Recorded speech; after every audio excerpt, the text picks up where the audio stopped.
Welcome to our channel. Today we how to connect Datadog to AWS EC2 step by step clearly.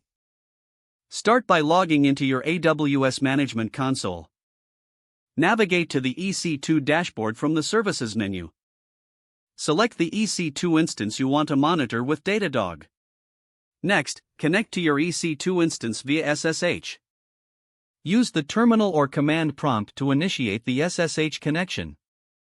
Once connected, you need to install the Datadog agent. Begin by updating the package index on your instance. For Amazon Linux, use the command sudo yum update y. If you're using Ubuntu, run sudo apt-get update. Now, install the Datadog agent using the appropriate command. For Amazon Linux, use sudo yum install Datadog agent y. For Ubuntu, the command is sudo apt-get install Datadog agent y. After installation, open the Datadog agent configuration file.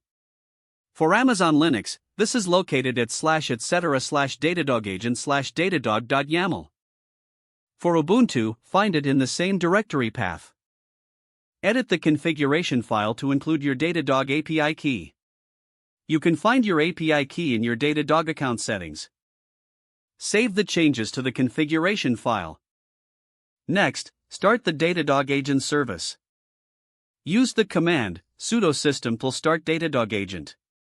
To ensure the agent starts automatically on boot, enable it with sudo system enable Datadog agent. Confirm that the agent is running by checking the status. Use the command sudo system status Datadog agent. Once the agent is running, head over to your Datadog dashboard. Allow a few moments for data to start populating. You can now monitor the performance and metrics from your EC2 instance directly in Datadog. To ensure you're capturing all necessary metrics, review additional integrations available in the Datadog documentation. Customize your dashboards as needed to fit your monitoring requirements. Don't forget to like this video and subscribe to our channel for more step-by-step tech guides.